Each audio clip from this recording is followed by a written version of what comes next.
प्रणाम बाबा। मेरा ये सवाल है कि जब से मैंने ये ध्यान का करना शुरू किया है इस शिविर में, जैसे मैं आई तो वो बहुत अलग ही फीलिंग थी जो मैंने कभी एक्सपीरियंस नहीं किया अपनी लाइफ में। बट ये हर रात मुझे एक भय की फीलिंग में भी ले जा रही है। मुझे डर लगता है रात को, और जो ऊर्जा जो मैंने दिन में सारा दिन एकत्रित की तो वो दिमाग में घूमती है। लग रहा है कि हाँ यहाँ हो रही है, यहाँ हो रही है, और पूरे बॉडी में भी हो रही है, और थोड़ा सा घबराहट। बट जब नींद आ जाती है तो सो गई, सुबह उठी, फिर मैं ठीक हूँ। बट जो रात सोने तक का जो टाइम है वो थोड़ा सा डिफिकल्ट हो रहा है। सामान्य रूप से लोग जिस प्रकार का जीवन जी रहे हैं, रात होते होते बुरी तरह से एग्जॉस्ट हो जाते हैं। कोई एक्स्ट्रा ऊर्जा उनके पास नहीं रहती, थके मांदे सो जाते हैं। सच पूछो तो वह सोना विश्राम पूर्ण नहीं है, वो थकान की वजह से है। कोई शक्ति ही नहीं बची, चुक गए, पूरी तरह चुक गए। फिर रात में विश्राम करके पुनः शक्ति एकत्रित होती है। आम आदमी की जिंदगी इस प्रकार की है।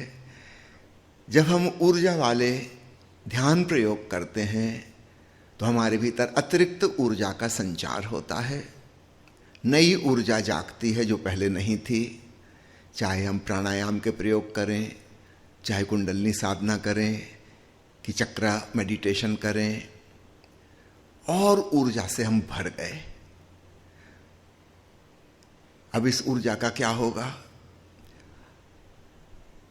अगर हमने इस ऊर्जा को सोने के पहले पूरी शांति में नहीं डुबो दिया तो ये हमारी नींद को डिस्टर्ब करेगी। क्योंकि हमारी आदत है सोने की तब जब हम पूरी तरह से एग्जॉस्ट हो जाते हैं। अभी हमारे पास एक्स्ट्रा एनर्जी है, वो रेस्टलेसनेस बन जाएगी, बेचैनी जैसी लगने लगेगी। और इसलिए यहाँ पर तो हम दिन भर ध्यान के प्रयोग करते हैं, क्योंकि आप थोड़े समय के लिए यहाँ आए हैं। घर जाके आपको जो ध्यान प्रयोग करने हैं उसे ठीक से समझ लीजिए किस विधि से साधना करनी है। ऊर्जा जागरण के जो भी प्रयोग हैं उनको सुबह के समय करना है। साक्षी भाव के, दृष्टा भाव के जितने प्रयोग हैं उनको दोपहर तक, इससे आगे मत खींचिए। यहाँ तो चूंकि थोड़ा सा समय है और हम आपको ट्रेनिंग दे रहे हैं तो हम दिन भर आपको प्रयोग कराते हैं। घर जाके आपको दूसरे ढंग से करना है। ऊर्जा जागरण के प्रयोग, प्राणायाम के प्रयोग सिर्फ मॉर्निंग में, साक्षी भाव के प्रयोग दोपहर तक, उसके बाद नहीं कीजिए। क्योंकि अगर बहुत ज़्यादा साक्षी भाव जाग गया तो फिर वो सोने में मुश्किल खड़ी करेगा। शाम के जो प्रयोग हैं वे भक्ति भाव वाले हों, साक्षी भाव वाले नहीं। यहाँ भी हम शाम को ओशो मिलन संध्या उत्सव मनाते हैं, कीर्तन करते हैं। उसमें हम ज़्यादा बातचीत भी नहीं करते, कोई डिस्कशन नहीं होता, कोई प्रश्नोत्तर नहीं होते, ताकि बुद्धि को ऊर्जा ना मिले। ओशो की उपस्थिति का आनंद लेते हैं, गीत गाते हैं, नाचते हैं, समाधिस्थ होते हैं। उसके बाद भोजन करके फिर सो जाते हैं। तो आप घर में जब साधना करें तो रात्रि का प्रयोग इस प्रकार का हो। अगर किसी मित्र को सूफी दरवेश नृत्य पसंद है तो वह भी एक बहुत खूबसूरत विधि है रात को करने के लिए। भोजन के पहले खाली पेट करना है। जब आप गोल गोल गोल गोल घूमेंगे, एक प्रकार की खुमारी छाने लगेगी, नशा जैसे आने लगेगा। उसके बाद आप पेट के बल लेट जाएंगे जमीन पर, कम से कम 20 मिनट, और ज़्यादा की इच्छा हो तो ज़्यादा देर तक अनहद नाद में डूब जाएंगे। जमीन से अपने आप को जुड़ा हुआ महसूस करेंगे, और जल्दी ही आपको लगने लगेगा कि जैसे मेरा शरीर अलग थलग कुछ है ही नहीं, सब मिट्टी, जमीन ही है। जमीन के साथ जोड़ का एहसास, सारी ऊर्जा सेटल डाउन हो जाएगी। उसके बाद आप स्नान कर लीजिए, भोजन कर लीजिए और सो जाइए। बहुत गहरी नींद आएगी। सूफी दरवेश नृत्य साक्षी भाव जगाने के लिए नहीं है, खुमारी पैदा करने के लिए है। चूंकि सूफियों ने इस विधि का उपयोग किया, आपने सुना होगा बहुत से सूफी फकीरों को मस्त कह के पुकारते हैं। उनकी मस्ती अनूठी है, जैसे कोई शराब पी रखी हो, मदहोशी में जीते हैं, क्योंकि उनकी विधि ऐसी है।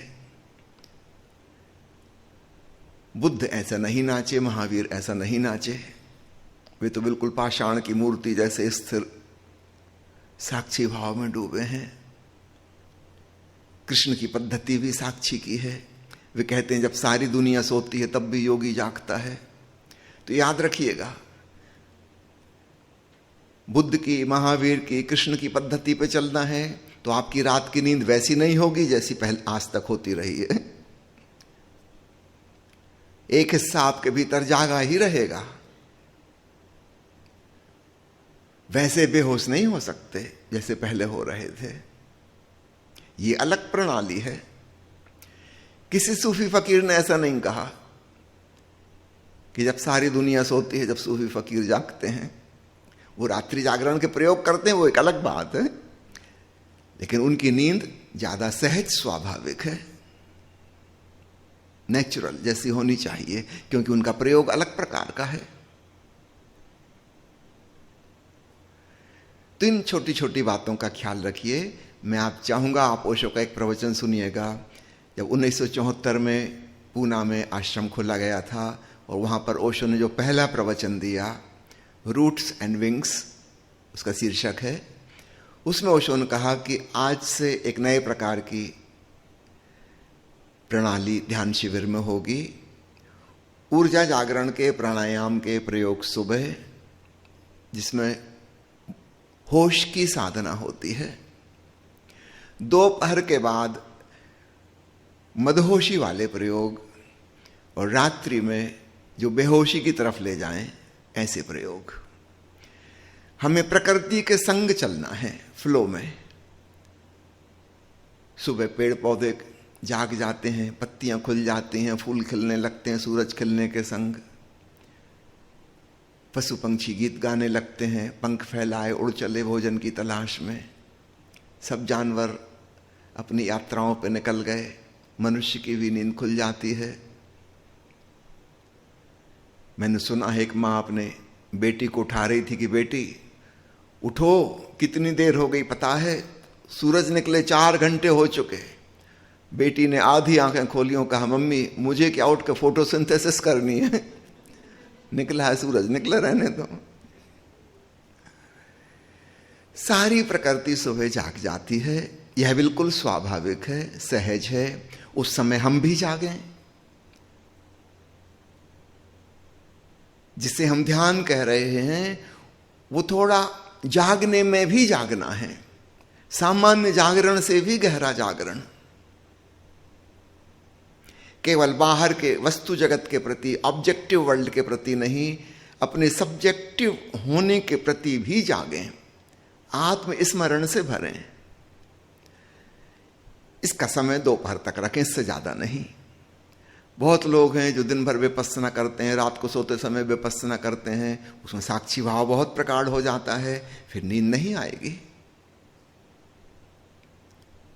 क्योंकि हम प्रकृति के विपरीत जा रहे हैं। सुबह सूरज की रोशनी आई थी। हम जिसे आज्ञा चक्र कहते हैं मेडिकल भाषा के अनुसार, वहां पर पिनियल ग्लैंड है। वहां से अंधेरे में एक हार्मोन सिक्रीशन होता है, मेलाटोनिन, जिसकी वजह से नींद आती है। जैसे ही हमारी पलकों पर रोशनी पड़नी शुरू होती है, वो जो तीसरी आंख है, उसे आंख कहना ठीक है, क्योंकि पिट्यूटरी ग्लैंड में भी ठीक वैसे ही सेल्स हैं जैसे कि हमारी आंख के पर्दे में, रेटिना में होते हैं, फोटोसेंसिटिव। वहां खबर पहुंच जाती है कि प्रकाश हो गया, मेलाटोनिन बनना बंद हो जाता है और हमारी नींद खुल जाती है। सारे पशु पंछी इसी प्रकार जागते हैं। इसलिए हमारी पलकें सेमी ट्रांसपेरेंट हैं, ताकि सूरज उगे तो पता लग जाए। थोड़ी सी रोशनी भीतर जाएगी, नींद खुलना शुरू हो जाएगी। तो सुबह जागरण के संग हम भी जागें। रात्रि सब सो रहे हैं, कार्बन डाइऑक्साइड का लेवल बढ़ गया, पेड़ पौधों ने ऑक्सीजन बनानी बंद कर दी, बहुत से फूल हैं जो बंद हो जाते हैं, बहुत से पौधों की पत्तियां भी बंद हो जाती हैं, पशु पंछी सो गए, अब मनुष्य को भी सो जाना चाहिए। यही सहज है, स्वाभाविक है।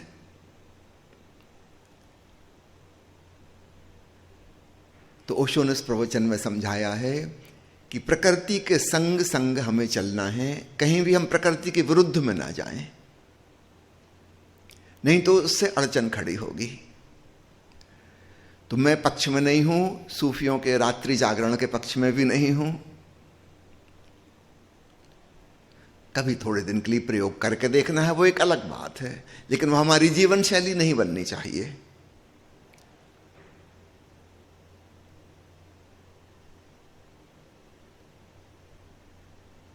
बुद्ध के जीवन में घटना है, उनका बड़ा भाई आनंद उनके साथ रहता था, रात को भी उसी कमरे में सोता था जहां बुद्ध सोते थे।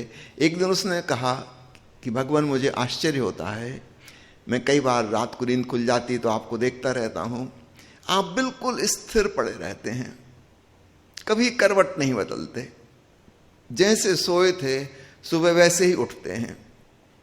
मुझे शक होता है कि आप सोते भी हैं कि नहीं सोते,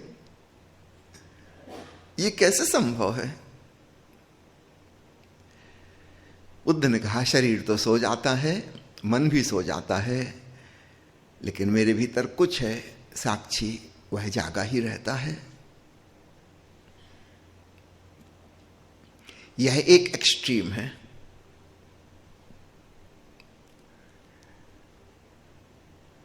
इसके भी पक्ष में मैं नहीं हूं।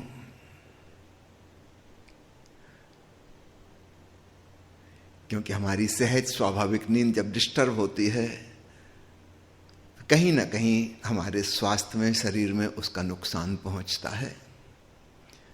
ना कम सोना, ना ज्यादा सोना, सम्यक निद्रा लेना, सम्यक भोजन करना, सम्यक श्रम करना।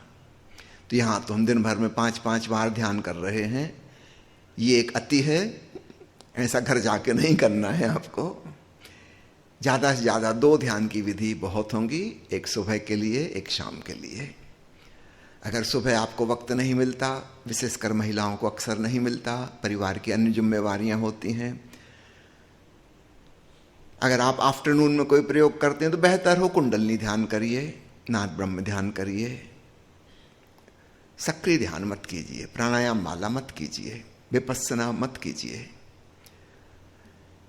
अगर हम 6 बजे शाम को कॉफी पीते हैं तो याद रखिएगा उसका प्रभाव कम से कम 6 घंटे रहता है एवरेज व्यक्ति के अंदर।